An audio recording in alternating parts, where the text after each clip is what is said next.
성경 말씀 갈라디아서 2장 20절을 함께 합독하시겠습니다.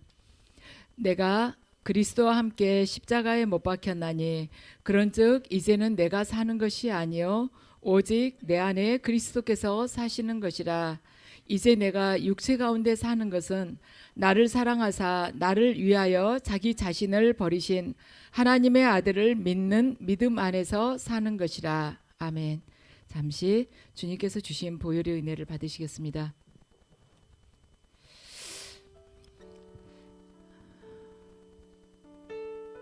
아버지, 예배 가운데 영광으로 임재해 주시옵소서.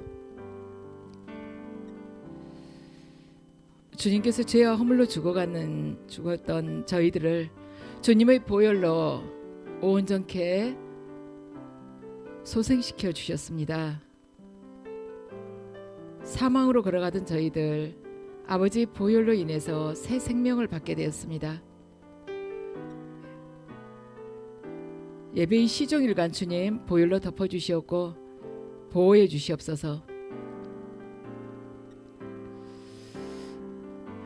이 시간 신령과 진정으로 하나님께 나오는 모든 형제 자매들에게 예수 그리스도의 보혈을 뿌리고 바르고 덮노라. 예수 그리스도의 보혈로, 예수 그리스도의 보혈로, 예수 그리스도의 보혈로 이 예배의 처소가 정결케 될지어다. 이 예배의 처소에 예수 그리스도의 보혈을 뿌리니 모든 악한 세력들은 파쇄될지어다. 파쇄될지어다. 파쇄될지어다. 이 시간 주님 앞에 예배드리고자 나오는 모든 영혼들, 모든 자녀들이 머릿속에서 생각을 잡고 있는 어둠의 영들, 마음속에서 세상의 생각과 두려움과 걱정 근심을 주고 있는 어둠의 영들은 예수 그리스도의 보혈에 의해서 모두가 파쇄될지어다. 파쇄될지어다. 파쇄될지어다.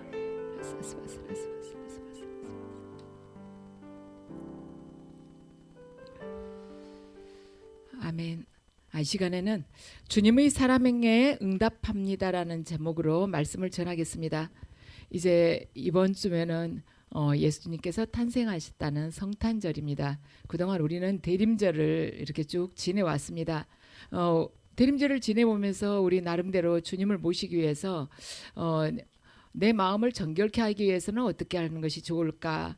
내 내면을 바라보고 또한 주님을 바라보면서 우리가 죄사함을 위해서 당신의 독생자마저 내어주신 하나님 아버지의 그 사랑을 이렇게 깨달아갑니다. 여러분들도 아마 많이 바쁘셨을 것 같아요. 제가 성경 통독방을 들어가 보면 우리 성도님들 굉장히 바쁘실 것 같아요. 저도 이 통독방 같이 하고 난 후로는 하루가 너무나도 빨리 지나가는 거예요. 이거 읽어야 되는데 어제 넘어갔는데 오늘 또 쌓이고 그래서 하루하루가 그렇게 빨리 지나갈 수가 없어요. 하루가 참 짧아졌습니다. 근데 우리 그 안에 들어가 보면 우리 성도님들이 영이 살아서 막 바삐 움직이고 있는 게 느껴져요. 우리 하나님께서 우리를 사랑하시기 위해서 당신의 아들을 친히 이 땅에 보내시고 말씀이 그 육신이 되어서 우리에게 오심으로 인해서, 그리고 또한 그분이 십자가상에서 죽으심으로 인해서 우리가 정말 사망에 머무를 수밖에 없던 우리들에게 새 생명을 주셨습니다. 또한 이렇게 영원한 진리이신 그분의 말씀을 우리가 항상 이렇게 접하고 또한 묵상하면서 살아갈 수 있도록 해주신 것이죠. 그분과 함께 동행할 수 있는 그 은혜, 말씀에 순종하면서 살아감으로 인해서 주님과 함께 할 수 있는 그 은혜를 부어주셨습니다. 그런데 하나님께서 우리에게 이제 이렇게 사랑을 부어주시면서 당신의 독생자를 우리에게 내주시고 그러셨는데, 사랑이라는 것은 혼자 하는 것이 아니죠. 사랑은 관계 안에서 형성이 되는 것입니다. 그래서 그렇다면은 이제 사랑은 딱 받고 끝나는 것이 아니에요. 받고 내가 누리는 것으로 끝나는 것이 아니라 그 나에게 부어주셨던 그 사랑에 대해서 내가 받았던 사랑에 대해서 뭔가 반응을 하지 않겠습니까? 그러니까 받고만 가만히 있는 게 아니라 나도 반응을 하게 된다는 것이죠. 그런데 하나님 아버지로부터 받은 사랑, 예수 그리스도로부터 받았던 그 은혜에 대해서 우리가 어떻게 반응하는가? 본문을 통해서 우리가 하나님의 그 사랑에 대해서 어떻게 반응하고 우리가 응답을 해야 되는지 알아보겠습니다. 그래서 우리는 오늘 이 시간 말씀의 제목이 주님의 사랑에 응답합니다라는 제목인데 어떻게 그 사랑에 응답할지를 세 가지로 요약을 해보겠습니다. 첫 번째는 내 자아를 버리고 그리스도의 마음으로 사는 것이 바로 하나님 아버지의 그 사랑에 응답하는 것입니다. 오늘 본문을 보면 그러죠. 내가 그리스도와 함께 십자가에 못 박혔나니 그런즉 이제는 내가 사는 것이 아니요 오직 내 안에 그리스도께서 사시는 것이라. 내 안에 오직 내 안에 그리스도께서 사신다는 것은 이제 나는 내려놨다는 거 아닙니까? 나는 죽었다는 거 아니겠습니까? 로마서 6장 4절 말씀을 함께 읽으시겠습니다. 6장 4절입니다. 함께 읽으시죠. 그러므로 우리가 그의 죽으심과 합하여 세례를 받음으로 그와 함께 장사되었나니 이는 아버지의 영광으로 말미암아 그리스도를 죽은 자 가운데서 살리심과 같이 우리로 또한 새 생명 가운데서 행하게 하려 함이라. 아멘. 그래서 세례를 받는다는 것은 예수님의 죽으심과 연합하는 것이고 그 다음 또 죽으심과 연합하는 걸로 끝나는 것이 아니라 그분의 다시 사심과 연합하는 것이 바로 세례를 받는다는 것입니다. 죽은 걸로 끝나는 것이 아니라 그분께서 다시 사심과 같이 그분의 사심과 우리가 연합한다는 것이에요. 그래서 우리가 주님 안에서 거듭날 때 이 두 가지가 딱 믿어지는 것입니다. 우리는 원래는 죄와 허물로 이미 영적으로 죽어 있었습니다. 그런데 이 상태로는 하나님과 영원히 분리될 수밖에 없었기 때문에 하나님께서 우리를 살리시기 위해서 예수 그리스도를 이 땅에 보내셔서 십자가에 매달려 죽게끔 하신 것입니다. 성경은 그 예수님과 우리가 연합되었다고 말씀을 합니다. 그래서 우리가 우리 죄를 위해서 죽으신 예수님과 연합이 되었다면 저와 여러분들의 인생은 이제는 자기를 위해서 사는 것이 아니라는 것입니다. 이제는 내가 사는 것이 아니요 예수 그리스도께서 내 안에 사시는 것이라고 말씀하지 않았습니까? 그래서 이제는 내가 사는 것이 아니, 이제는 내 마음대로 살 수 있는 것이 아니에요. 내 마음대로 산다는 것은 그 사람 거듭나지 못했다는 것입니다. 분명히 갈라디아서 2장 20절에서 말씀을 하고 있어요.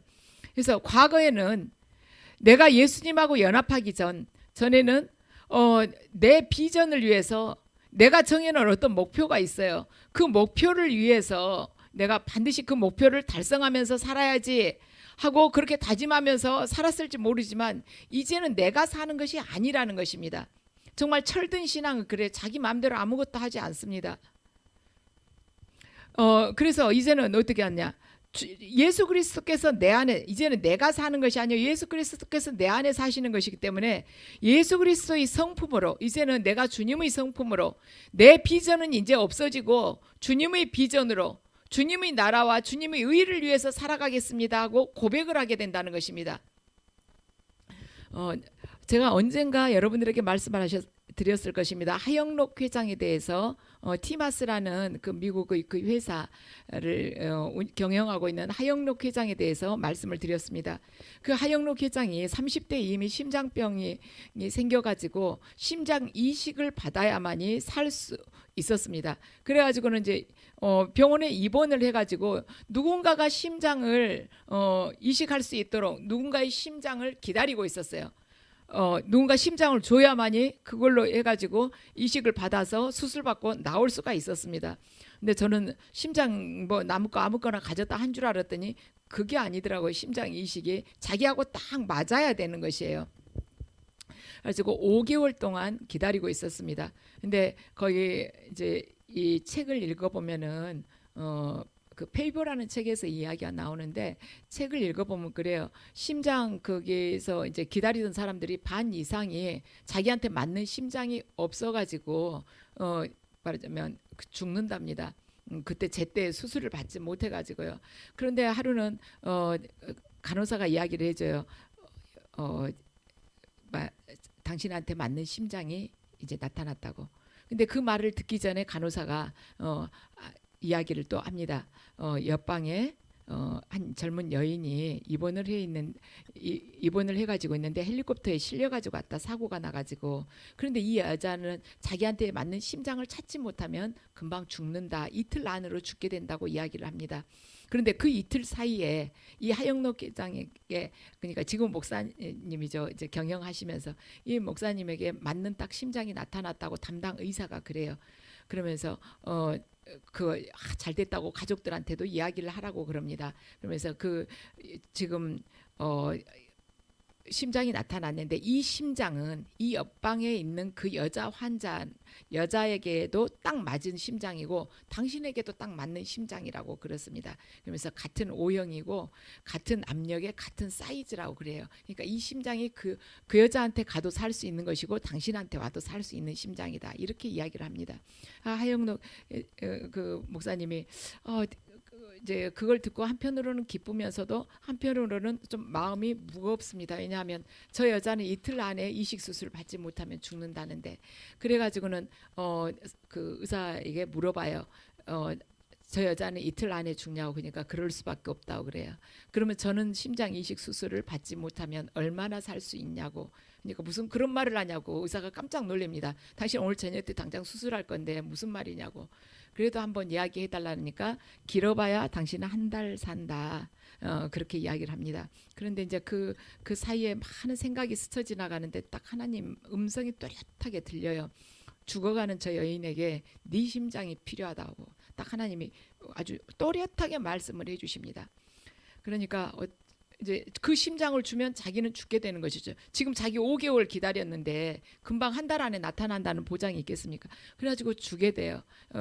의사가 펄쩍 뜁니다. 이건 당신의 심장이라고. 그러니까 하영록 목사님이 괜찮다고 그냥 주라고 그래요. 당신 일주일 못 가서 혼수 상태에 들어간다 하고 이야기하면 괜찮다고 그럽니다. 그러고는 그 여자에게 그 심장을 주게 돼요. 근데 그 심장은 굉장히 건강한 사람의 심장이었습니다.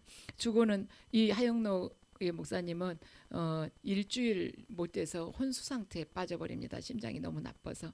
그래가지고는 겨우겨우 어떻게 병원에서 이걸 이렇게 끌어가면서 치료를 하면서 이제 온 병원 식구들이 이 하영록 목사님한테 이제 그 소문이 다 퍼지고 하영록 목사님 위해서 기도하고 또 이 목사님 살리려고들 그래요. 그 이제 선한 마음이 다 이제 전해진 것이죠.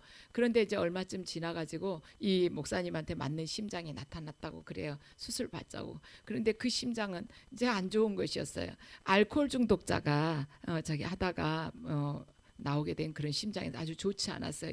저는 그 옆방 여자한테 준 심장은 아주 좋았었는데, 근데 그걸로서 이식 수술을 받았는데 상태가 그다지 좋지가 않았습니다. 왜냐하면 처음부터 좋지 않는 심장이라서. 근데 그 후 시간이 흐르고서 누군가가 자기를 찾아왔다고 그래. 누가 만나자고 한다고. 그래서 무슨 일이냐고 물어봅니다. 그래가지고 나가서 딱 만나보니까 뭐냐면은 자기가 그 심장을 줬지 않습니까? 그 가족이 이 하영록 회장을 초대를 한 거예요. 좀 집에 와달라고, 만나고 싶다고, 우리가 당신을 만나. 가보니까 그 심장 이식을 받은 여자는 무슬림이었습니다. 그런데 이제 이 말이 잘 통하지는 않지만 가보니까 자녀들이랑 이 부모 형제들이 다 앉아서 기다리고 있는 거예요. 너무 감사하다고 그런 마음을 표하기 위해서. 그러니까 하영록 목사님은 이 일로 인해서 그 사람들에게 예수님이 전해지면 된다 하는 그러한 마음을 이야기를 합니다. 그러면서 이 하영록 회장님이 목사님이 한 이야기가 있어요. 글로 써놨는데 좀 들려드릴게요. 이웃을 사랑한다는 것은 내가 주고 싶은 것을 주는 게 아니라 그들에게 필요한 것을 주는 것이다. 예수님도 자신의 아름다움을 주고 가신 게 아니다. 죄인인 친구들을 살리기 위해서 스스로 죄인이 되어서 대신 돌아가셨다. 누군가를 살리기 위해서는 누군가가 죽어야만 한다. 내 몸과 같이 누군가를 사랑한다는 것은 그 사람을 대신해서 내가 죽는 것을 말한다. 바로 이것이 이웃 사랑이라는 것을 나는 이미 알고 있었다 하고 이렇게 고백을 합니다. 우리가 예수 그리스도를 믿는다는 것은 누군가에게 사랑을 주는 것이고 또한 누군가를 살리는 것인데 그 살리기 위해서 내가 대신 죽는다는 것, 예수 그리스도께서 가신 그 길을 내가 가는 것, 그 마음을 품고 그리스도의 마음을 품고 살아가는 것, 그것이 바로 하나님의 그 사랑에 우리가 응답하는 것입니다. 살아가는 것이에요. 아무리 말을 많이 해봐야 살지 않으면 소용이 없는 것입니다. 오히려 그렇게 살지 않으면서 말이 많으면 더 은혜롭지도 않고 오히려 전도가 안 될 수도 있는 것이죠. 고린도전서 10장 31절을 함께 읽으시겠습니다. 그런즉 너희가 먹든지 마시든지 무엇을 하든지 다 하나님의 영광을 위하여 하라. 아멘. 무엇을 하든지 너희들이 하나님 영광을 위해서 하라는 것입니다. 내가 원하는 것도 있는데 그것이 아니라는 거예요. 너희들이 이제 살아가면서 하나님 나라와 그분의 의, 하나님 영광을 위해서 살아가라는 것입니다. 신앙이 성숙해지면은요, 자기 계획이 따로 없습니다. 왜냐하면 주님의 계획이 나의 계획이기 때문입니다. 지금은 주님이 아무 말씀 안 하신다. 그러면 그냥 성경 말씀대로 살면서 기다리면 됩니다. 왜냐하면 하나님은 어떤 방법이라든지 우리가 순종할 때는 인도에 가시거든요. 그래서 이제는 우리 안에 사는 것은 내가 사는 것이 아니라 그리스도께서 사는 것이죠. 그래서 주님의 비전이 내 비전이 되는 것이에요. 내 안에서 내가 사는 것이 아니라 예수 그리스도께서 사시기 때문에 주님의 비전이 바로 나의 비전이 된 것입니다. 그리고 예수 그리스도의 마음이 바로 내 마음이 되는 것이에요. 그것이 바로 예수 그리스도, 바로 하나님의 사랑에 응답하는 것입니다. 바로 예수 그리스도의 마음을 품고 사는 것. 자, 두 번째는 뭐냐면 십자가의 은혜에 감사하며 사는 것입니다. 하나님의 사랑에 우리가 응답하는 것이 세 가지가 있는데 뭐냐면 첫 번째는 예수 그리스도의 마음으로 우리가 사는 것. 두 번째는 십자가의 은혜에 감사하면서 사는 것입니다. 세상 권력자들은요, 대부분이 선거하기 전에는 국민을 위해서는 자기 목숨도 내놓을 것처럼 자기 가진 것 다 내놓으면서 섬길 것처럼 이야기를 하지만 막상 당선되고 나면 대부분이 백성들을 위해서 그렇게 많이 헌신하지 않습니다. 자기 사리사욕 취하는 경우가 많아요. 오히려 백성을 희생시켜서 자기 자신들의 그 욕망을 충족시키려 하는 경우가 많습니다. 우리가 후세인 많이 알죠. 이라크 대통령이었던 1979년에 이라크 대통령으로 당선돼 가지고 장기 집권하지 않았습니까? 근데 장기 집권하면서 이제 장기 집권 시작을 하면서 자기를 숭배하도록 하기 위해서 강압 정치를 폈습니다. 그래 가지고 사담 후세인이 이라크 경제는 좀 성장을 시켰지만 자기를 반대하는 정치인들만 해서도 3,000명 넘게 죽였어요. 그리고 비밀 경찰들을 이렇게 통해서 국민들을 감시하도록 했습니다. 그래가지고 죽은 국민이 거의 50만 명에 달한 것입니다. 그래서 자신이 그 권력을 잡기 전에는 정말 국민들을 위해서 헌신할 것 같지만 막상 잡고 나면 자기 안에 있는 그 검은 그 욕심을 채우기 위해서 다른 사람들을 다 희생시킨다는 것이죠. 뭐 사담 후세인까지 갈 것도 없고 바로 옆에 지금 요즘 하지 않습니까? 그 한 사람의 그 탐욕, 그 욕망, 고집으로 인해서 전 세계가 지금 이렇게 고통을 당하지 않습니까? 해가 지나가고 있잖아요. 그래서 인간이란 자신의 그리스도 앞에 그리스도 안에서 나를 온전히 내려놓지 않는 이상은 자기 욕망대로 살아가게 되어 있는 것입니다. 욕망의 끝은 사망입니다. 그런데 주님께서는 창조주이시면서도 전능자이심에도 불구하고 우리를 죽음 가운데 두시지 않고 주님 자신을 희생을 시켰다는 것입니다. 대부분의 권력자들은 국민을 희생시켜서 자신의 야욕을 달성을 하는데 예수 그리스도께서는 전능하신 분이심에도 불구하고 우리를 죽음 가운데 그냥 내버려 두시지 않고 자신을 희생시키심으로 인해서 사망에서 우리를 건져내셨다는 것입니다. 마가복음 10장 45절 말씀을 함께 읽으시겠습니다. 함께 읽으시죠. 인자가 온 것은 섬김을 받으려 함이 아니라 도리어 섬기려 하고 자기 목숨을 많은 사람의 대속물로 주려 함이니라. 아멘. 예수님께서는 원래 하나님의 본체이시지만 하나님과 동등됨을 취하시지 않고 이 피조물인 한낱 피조물에 불과한 이 인간의 모습을 취해서 이 땅에 오신 것입니다. 그걸 이제 기념하기 위해서 우리가 성탄절을 이렇게 보내고 있는데요. 그래서 그분은 우리의 구속과 영생을 위해서 십자가에 달려서 죽으신 세상의 빛이면서 또한 생명의 떡이면서 선한 목자이신 분이십니다. 로마서 5장 8절 말씀을 함께 읽으시겠습니다. 우리가 아직 죄인 되었을 때 그리스도께서 우리를 위하여 죽으심으로 하나님께서 우리에 대한 자기의 사랑을 확증하셨느니라. 아멘. 의인이나 선한 사람을 위해서는 누가 대신 어쩌면 죽을 수도 있어요. 그런데 죄인을 위해서 죽는 사람은 없습니다. 그런데 예수 그리스도께서는 온전한 그 본체가 하나님이심에도 불구하고 죄인을 위해서 우리를 위해서 죽으심으로써 하나님께서 우리에 대한 그 사랑을 확증을 하셨다는 것입니다. 세상 속에 다른 복음은 없습니다. 바로 이것이 복음이에요. 하나님께서 이처럼 우리를 사랑하사 모든 인생들을 사랑하사 당신이 그 독생자를 이 땅에 주셨다는 것입니다. 그래서 그 누구도 멸망치 않고 영생을 얻도록 하기 위해서 주셨다. 독생자를 우리에게 친히 주셨다. 십자가에 옆에서 못 박으라고까지 하시면서 그냥 주셨다. 그것이 복음인 것입니다. 그 예수 그리스도께서는 자신의 목숨을 버려서 양들을 살리려고 그냥 이 땅에 오신 것이에요. 2007년도에 우리 샘물교회 그 말하자면 사건 아시죠? 샘물교회가 아프가니스탄에 선교하러 갔다가 이렇게 여러 사람들이 테러에 의해서 탈레반에 의해서 붙들렸던 그 뉴스가 굉장히 크게 보도가 됐었죠.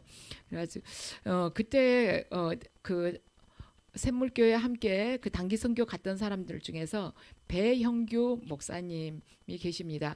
그분은 원래는 신학을 전공하시지 않았는데 다른 이제 일반 대학을에서 전공을 하셨었는데 이제 하나님으로부터 부르심을 받고 다시 직장 생활 그만두고 신학을 하시게 됐어요. 그리고 청년들 사역을 맡아서 하셨습니다. 그래서 분당 샘물교회에서 청년 사역을 하시다가 이제 2007년도에 그때 자기 신이 양육한 청년들을 데리고 아프가니스탄에 단기 선교를 가게 되었습니다. 그런데 이제 선교를 하던 도중에 이동하던 도중에 탈레반에 의해서 그 버스를 타고 이동을 하는데 탈레반에게 붙잡혔어요. 그래가지고 이제 42일 동안 이제 억류돼 있었습니다. 그런데 이 배영규 목사님이 그러신 거예요. 분명히 탈레반이 거래를 하기 위해서 우리들 중에서 한두 명은 죽일지도 모른다. 이렇게 대표적으로 죽여가지고 그때 그거 있죠. 얼마를 내놓으라고 막 그랬잖아요. 그래가지고 우리 중에 한두 명 죽일지도 모른다. 그럴 경우에 제가 제일 먼저 앞장서서 죽겠다고 이야기를 한 것입니다. 그러니까 배영규 목사님을 들은 다른 전도사님이 나이 드신 전도사님이 아니다. 나는 살 만큼 살았으니까 내가 죽겠다 하고 이야기를 한 것입니다. 그러니까 배영규 목사님이 아니라고 나는 전부터 선교지에서 살려고 생각을 했으니까 내가 죽겠다고 이야기를 한 것입니다. 그런데 정말 이 배영규 목사님 이야기대로 탈레반이 한 사람을 이렇게 뽑았어요. 그러니까 이 배영규 목사님이 자신이 그냥 걸어 나간 것이죠. 다른 사람들한테는 끝까지 믿음을 잘 지키라고 내가 이렇게 죽음으로 인해서 그리스도가 전해지기를 원한다고 한 것입니다. 그런데 그 일은 2007년도에 있었는데 1994년도에 이분이 이제 영동교회에서 그때 영동교회 다니고 있을 때 그 영동교회 회보에다가 이렇게 이 배영규 목사님이 글을 올렸다고 합니다. 꼭 자신의 그 갈 길을 아는 것처럼 글을 올린 거예요. 읽어드리겠습니다. 우리 믿는 사람의 최고의 영광은 순교이다. 아프간 땅에 선교가 안 되는 이유는 그 땅에 피를 뿌린 순교자가 없기 때문이다 하고 글을 실은 것입니다. 정말 목숨은 두 개가 아니에요. 내주기가 어렵죠. 내 자식을 위해서라면 또 모르죠. 그런데 그 나머지 사람들 같이 단기 선교 갔던 그 사람들을 살리기 위해서 자기가 뚜벅뚜벅 걸어나가서 자청해서 먼저 죽는 것은 쉽지가 않는 것입니다. 그런데 어떻게 이렇게 할 수가 있는가? 그것은 이 배영규 목사님이 예수 그리스도께서 우리를 살리시기 위해서 하나님이시지만 친히 육신을 입고 이 땅에 오셔서 십자가에서 그 고난을 당하시면서 죽으신 것을 보았기 때문에 그 길을 걸어가기 위해서 그 길을 걸어가기 위해서 그 길을 택한 것입니다. 주님께서 그 길을 기뻐하실 것을 확신을 했기 때문에 택한 것입니다. 성경이라는 것은 그냥 읽고 지나가는 것이 아닙니다. 살아야 되는 것이에요. 우리가 하루에 거의 10장 가까이 읽지 않습니까? 그 중에 단 한 절이라도 그날 살아내는 것입니다. 그럴 때 그 말씀이 내 안에서 진짜 생명이고 능력이 되는 것입니다. 능력은 따로 있는 것이 아니에요. 어디 소리 질러 가지고 아니면 어디 뭐 며칠 만에 무슨 능력 받은다, 뭐 회비 얼마 내 가지고 여기 가서 뭐 신유은사 받으라 그런다 해서 능력을 받는 것이 아니라 말씀에 순종을 할 때 그 말씀 자체가 예수 그리스도이시기 때문에 그 순종하는 삶 속에서 능력이 나타나는 것입니다. 그래서 우리는 조금 더 좀 더 성숙되고 좀 더 말하자면 뛰어 넘어가야 돼요. 점점 우리가 성장해야 되지 않습니까? 점점 더 깊어져야 되지 않겠습니까? 근데 항상 그 단계에 있으면 어린애 단계에 있으면 어떻게 되겠습니까? 그래서 이제는 저나 여러분이나 능력 받는다고 어디 가서 막 뭐 해가지고 어떤 뭐 이렇게 제주 뭐처럼 그런 걸 지금 무슨 테크닉을 지금 배우려고 생각을 할 것이 아니라 이 하나님의 말씀 그대로 사는 것입니다. 살 때 그 말하자면 그게 순종하고 살 때 그 은혜가 나를 통해서 흘러나가는 것이고 또한 하나님의 영광이 나타나는 것이고 또한 그 말씀에 순종하는 자를 통해서 능력이 나타나는 것입니다. 그래서 그 하나님의 말씀 안에 그분의 능력과 생명이 있지 않습니까? 말씀에 우리가 순종하게 될 때 굳이 귀신 떠나가라고 소리 지르지 않아도 떠나가게끔 돼 있어요. 예수 그리스도가 내 안에서 역사하고 계시는데 나를 통해서 역사하시는데 왜 안 떠나겠습니까? 우리가 아직 좀 온전치 못하고 연약하기 때문에 그러한 과정에 현재 있는 것이죠. 자, 세 번째는 주님의 십자가의 은혜에 감사하며 사는 것이 주님의 사랑에 응답하면서 사는 길인 것입니다. 그 배은규 목사님은 주님의 그 십자가 은혜를 알았기 때문에 친히 순교의 길을 그가 택한 것이죠. 그래서 사랑에 응답한 것이에요. 우리도 살아가면서 예수 그리스도의 십자가의 그 은혜에 감사, 입술로만 감사한다는 것이 아니라 십자가의 그 길을 걸어가는 것이 감사하는 것이에요. 그것이 사랑에 응답하는 것입니다. 세 번째는 어떤 상황 속에서도 예수 그리스도를 믿는 믿음 안에서 사는 것입니다. 그러니까 우리에게 주어진 상황은요, 참 어려울 때가 많아요. 사실은 편할 때보다 어려울 때가 훨씬 많습니다. 근데 그 가운데에서도 믿음을 붙잡는 거예요. 믿음의 선조들은 다들 평탄한 길 간 사람이 없습니다. 우리 생각에는 아브라함은 좋겠다. 이삭 데리고 한번 모리아산 올라갔다 내려와가지고는 믿음의 조상이라고 저렇게 네 후손들이 하늘이 별처럼 바닷가에 모래알처럼 많을 것이다. 그리고 생전 줄이지도 않고 얼마나 좋을까. 또 거짓말해갖고 아내를 뺏겨도 또 하나님께서 또 아브라함한테 야단 안 치고 또 그 상대방에게 또 야단 쳐가지고 혼내줘가지고 그냥 조용하게 아내만 데려온 것이 아니라 가축까지 다 선물로 받게끔 해주시니 아브라함은 얼마나 좋을까. 하지만 아브라함은 자기 땅떼기 하나도 없었습니다. 사실은 자기 그냥 보이지 않는 그 하나님의 그 약속의 말씀을 붙들고 살아간 것이에요. 바울은요, 오늘 본문을 통해서 그럽니다. 자신은 하나님의 아들을 믿는 믿음 안에서 살겠다고 그래요. 믿음은요, 하나님께서 우리에게 선물로 주신 것입니다. 선물로 주셨지만 정말 그게 하나님께 받은 믿음이라면 내가 목숨을 걸고 지켜나가겠다는 것이 바로 우리들 각자의 신앙이어야 된다는 것입니다. 믿음은요, 은사라고 그랬어요. 믿음의 은사, 그러죠. 하나님께서 우리에게 주신 거예요. 주셨지만은 정말 하나님께서 우리에게 주신 것이라고 소중하게 정말로 가치 있는 거라고 무엇과도 바꿀 수 없는 거라고 내가 생각을 한다면 내 목숨과 맞바꾼다 할지라도 이 신앙을 버리지 않는 것입니다. 배교를 하지 않는 것이에요. 상황 속에서 서로 타협하지 않는 것입니다. 빛이면 빛이고 어둠이면 어둠이고 바알이면 바알이고 하나님이면 여호와 하나님인 것이에요. 타협하지 않을 중간지대에 서지 않는 것입니다. 왜냐하면 목숨을 걸고 지켜야 하는 것이 신앙이기 때문에. 자, 히브리서 11장 1절에서 2절을 함께 읽으시겠습니다. 믿음은 바라는 것들의 실상이요 보이지 않는 것들의 증거니 선진들이 이로써 증거를 얻었느니라. 아멘. 지금 바라고 있기 때문에, 믿음이라는 것은 우리가 지금 바라고 있기 때문에 보이지는 않아요. 그렇지만 보이지 않는 것인데 우리가 실상으로 여기면서 살아가는 것, 그것이 바로 믿음이라는 것입니다. 정말 쉽지 않는 것이 눈에 안 보이는데, 손에 쥐어지지 않는데 하나님의 말씀만 붙들고 걸어가는 것입니다. 근데 우리가 어떻게 이럴 수가 있을까? 왜냐하면 그분이 지금까지 역사의, 그분은 주관자이시지 않습니까? 그분이 우리 성경을 통해서 수천 년 동안 이렇게 역사를 이끌어 가셨던 것을 여러분들 가만 생각을 해보세요. 그러면 나라는 한 인간의 역사는 잘해봐야 100년입니다. 잘하면.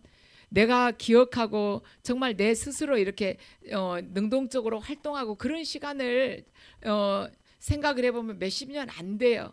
그런데 수천 년, 이 우주 창조하실 때부터 하나님께서 그 손길 하나하나 미치지 않는 것이 없는데, 수천 년의 이 성경의 역사를 봤을 때 모든 것이 하나님의 말씀대로 이루어지지 않았습니까? 그러면 우리들의 각자의 인생 또한 그 하나님께서 우리가 순종을 할 때 하나님 뜻대로 인도하시지 않겠습니까? 물론 지금 보이지 않습니다. 그렇지만 하나님의 그 말씀을 우리가 믿음으로 붙들 때 보이지 않는 것들이 그러한 증거가 된다는 것이죠. 말씀이 바로 증거예요. 선진들이, 믿음의 선진들이, 믿음의 선조들이 이 말씀을 붙들고 간 것입니다. 노아도 그랬어요. 정말 비 한 방울 안 내렸는데 혼자서 그 100년 이상을 그 배를, 방주를 만들 때 얼마나 힘들었겠습니까? 많은 사람들이 얼마나 비웃었겠어요. 미쳤다고.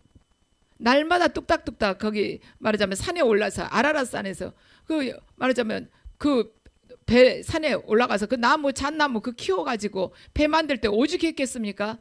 그리고 배는 오죽해요. 지금으로 보자면 축구장 크기만 하지 않습니까? 유선형도 아니고 직사각형으로 그런 배를 만들 때 얼마나 비웃음을 받았겠습니까? 그렇지만 하나님께서 주신 그 약속의 말씀 하나 붙들고 노아가 걸어간 것입니다. 결국에는 노아가 방주를 만들면서 그 방주가 자신을 구하고 자기 가족을 구한 방주가 되었다는 것이에요. 우리가 말씀을 붙들고 순종하면서 나아갈 때, 우리가 하나님께서 주신 그 약속의 말씀에 순종할 때 그 자체가 우리를 구하는 방주가 되는 것입니다. 나만 구한 것이 아니라 우리 가족까지 구하는 방주가 되는 것이에요. 그래서 우리는 하나님께서 어떠한 말씀을 주시고 사명을 주실 때요, 아유 어떻게 난 지금 이 처지로는 할 수 없는데 좀 미뤘다 할게요. 그것이 아니라는 거예요. 하나님께서 나에게 어떠한 사명을 주시고 말씀을 주셨을 때는 그가 나와 내 가족을 구원할 수 있는 그러한 방주가 된다는 것입니다. 그래서 기쁜 마음으로 해야 돼요. 하나님께서 우리에게 주신 어떤 감당할 만한 그러한 사역이나 사명이나 그런 말씀들은요, 짐이 아니라 나를 살리는 구원의 도구가 되는 것입니다. 그래서 나에게 어떤 사명을 주셨으면 그 사명을 통해서 다른 사람들을 살리기 전에요, 내가 먼저 사는 것이에요. 기쁘고 감사함으로 받아야 된다는 것이죠. 모세는 믿음으로 말하자면 애굽을 떠나려고 했을 때, 이스라엘 백성들을 출애굽시키려고 했을 때 바로 왕이 처음부터 얼마나 화를 내고 고집을 부렸겠습니까? 모세가 두렵지 않겠습니까? 미디안 광야에서 40년을 산 모세가 애굽의 그 바로 왕 앞에 가서 말할 때 왜 그런 두려움이 하나도 없겠습니까? 처음부터 순순히 이렇게 내주는 것도 아닌데, 그런데 모세가 하나님 말씀을 붙드는 것입니다. 하나님께서 모든 것을 다 주관하고 계신다. 그 말씀을 붙들고 그 말씀에 의지하여서 사명을 감당한 것이에요. 여리고성의 라합도 마찬가지입니다. 이스라엘 그 정탐꾼들을 숨겨주다가 발각이 되면은 라합은 사형이죠. 왕이 이미 알았지 않습니까? 얼마나 두렵겠습니까? 그 3대에다 숨겼지만 샅샅이 뒤집어 나오지 않겠습니까? 그런데 자신이 동족을 배신할 경우에 죽임을 당하게 될 것을 빤히 알았지만 믿음으로 정탐꾼들을 숨겨줌으로 인해서 그들을 살리고 자신과 자기 가족도 살게 되었다는 것입니다. 그래서 우리가요, 결국에 승리할 수 있는 것은 믿음뿐이에요. 이 세상의 문제는요, 수도 없이 많습니다. 우리 살아가면서 내가 이런 일 겪으리라 상상해보지 않는 그런 일들 겪지 않습니까? 우리 이렇게 결혼해가지고 살고 있지만 결혼 전에 결혼 전에 생각했을 때 나는 이러이러한 결혼 생활을 하기를 원한다 하고 생각하면서 나름대로 소박한 이렇게 생각들, 계획들을 가지고 결혼했을 수 있어요. 그렇지만 결혼 생활을 하다 보면 자녀를 양육하고 이렇게 사회생활하고 이러다 보면 내가 생각지 못한 일들을 겪을 수 있습니다. 가정 속에서도 그러고 관계 안에서도 그럴 수 있어요. 문제는 수없이 많습니다. 근데 그 문제에 대한 해답은 딱 하나뿐이라는 것입니다. 하나님 안에 해답은 다 있다는 것이에요. 그런데 하나님 안에 있는데 그 해답을 우리가 믿음으로 붙드냐는 것입니다. 믿음으로 우리가 말하자면 그 하나님의 말씀을 믿고 나아가느냐, 아니면 세상과 그 폭풍우를 보고 내가 주저앉느냐, 두려워 떠느냐, 이것이라는 것이죠. 아무리 믿음으로 예수님을 바라본다 할지라도 세상을 바라보게 되거나 문제를 바라보게 되면은 바로 물속에 빠지게끔 되어 있는 것입니다. 작은 이 물방울 하나가요 어마어마하게 많은 수증기를 만들 수가 있어요. 구름을 만들 수가 있는 것입니다. 물방울 이 1세제곱센티미터가요 굉장히 큰 구름을 만들 수가 있는 거예요. 그래요. 우리가 작은 걱정, 근심거리라도 하나 가지고 있잖아요. 그러면은 그게 하나님을 보지 못하게 우리 눈을 가려버리는 것이에요. 그래서 신뢰를 하는 것입니다. 말씀을 딱 붙들고 신뢰하는 것이에요. 아무리 작은 물건도요, 아무리 작은 물건 이렇게 있죠, 이런 거 있잖아요. 이것도요 오래 들고 있으면 무거워요. 그렇습니다. 우리 근심, 걱정, 불안, 두려움, 초조, 이러한 것들이요 하나님과 우리 사이를 이렇게 가려버리는 것입니다. 그리고 믿음을 다 갉아먹게 돼요. 우리에게 주어진 상황은 수도 없이 많아요. 우리가 생각했을 때 저 사람은 뭐가 부러울 게 있을까 해도요 다 부러울 거 하나도 없을 것 같아요. 그렇지만 이야기를 들어보면은 아, 그런 고통이 있었구나 하는 생각을 하게 됩니다. 어느 목사님이 강의하시면서 그 말씀을 하세요. 참 얼굴이 되게 순하게 보여요, 그 목사님. 그분은요 약간 이렇게 교만한 것처럼 이야기를 해도 아, 저분이 겸손하신데, 내면이 겸손하신데 우리들이 졸릴까 봐서 지금 농담을 하려고 그러시구나, 그게 딱 느껴져요. 그런데 그분이 말씀을 하세요. 고생도 하나도 안 했을 것 같은데 어렸을 때 얼마나 집이 가난했는지 맨날 나무 해가지고 지게에다 나무 지고 다니고, 그분 60대 초반이나 밖에 안 돼 보이는데 이 지게에다 나무 지고 다니고, 그러고도 나무를 했으면 배가 고프잖아요. 물을 그렇게 퍼서 마셨대요. 먹을 것이 없어가지고. 우리 생각에 아무 걱정 없는 것 같은 분, 그런 분들도 다 이야기 들어보면요 문제를 안 겪은 사람이 없습니다. 다만 믿음으로 그걸 뚫고 나왔느냐, 아니면 원망하고 주변 사람들한테 모든 책임을 전가시키면서 속에 분노가 채워져 있느냐, 이 차이라는 것입니다. 그래서 상황은 우리 모두에게 다 똑같아요. 예수님께서 말씀하셨습니다. 너희들이 나를 믿으면은 어떤 고통도 당하지 않을 것이다. 내가 다 가려주겠다. 그리고 부족한 거 하나도 없이 내가 채워주겠다. 이렇게 말씀하시지 않았습니다. 너희들이 나를 믿게 되면 핍박과 박해와 고통을 받게 된다고, 반드시 고난의 그 길을 걷게 된다고 하셨습니다. 그렇지만 주님을 붙들고 끝까지 걸어오게 될 때 승리한다고 말씀을 하셨어요. 아버지만 바라보라고 했습니다. 믿는 자라고 해서 세상의 고난을 피하게 해준다는 말씀은 성경 어디에도 없습니다. 그리고 믿음의 선진들 봐요. 고난 없이 산 사람 어디가 있습니까? 우리가 사도 바울이 이렇게 서신서를, 신약성경이 3분의 1이 사도 바울이 쓴 서신서이지 않습니까? 그러면은 사도 바울 아무 고난도 없이 살 것 같잖아요. 하나님께서 그렇게 높여주셨, 아니지 않습니까? 우리는요 믿음을 붙들고 영적 전쟁을 치르면서 살아가야 될 사람이에요. 어떤 상황 속에서도 예수 그리스도를 믿는 그 믿음 안에서 살아가야 될 자들이라는 것입니다. 예수 그리스도께서 죽으신 이유는 뭐냐면 바로 내 안에서 영원히 사시기 위해서 그분이 죽으신 것입니다. 그분께서 내 삶을 소유하시고 또한 내 몸을 사용하시기 위해서, 내 몸을 그분이 수단으로 사용하시기 위해서 그분이 죽으신 것입니다. 성경은요 수천 년 동안 이렇게 지나온 하나님에 의해서 쓰여진 역사 기록입니다. 우리는 지금 우리가 살고 있는 지금 이 시간, 이때 하나님의 약속이 이루어지지 않는다면요, 그냥 영원히 끝난다고 생각을 할 수가 있어요. 내가 하나님께로 받은 그 약속, 지금 내가 살아있고 지금 내가 건강할 때 움직일 때 그 약속을 주셔야 되는데, 그 약속을 그대로 이루어 주셔야 되는데 지금 이루어지지 않는다면 그 약속은 그냥 무산되는 건가 하고 생각할 수 있습니다. 그렇지만 하나님께서는요, 이 전체적인 이 구원을 다 이룰 그 때를 기다리고 계시는 것입니다. 그래서 온 땅에 하나님의 영광이 가득한 그날까지 하나님께서 역사를 계속 운행하고 계실 것입니다. 지금까지 하셨던 것과 똑같이. 왜냐하면 그분은 역사의 주관자이시기 때문입니다. 우리는 올 초에 이렇게 시작할 때, 나에게 이러이러한 문제가 좀 어떻게 좀 제대로 됐으면, 너무 숨막혀 힘들어, 이런 생각하면서 올 초를 우리가 시작을 했을 수 있습니다.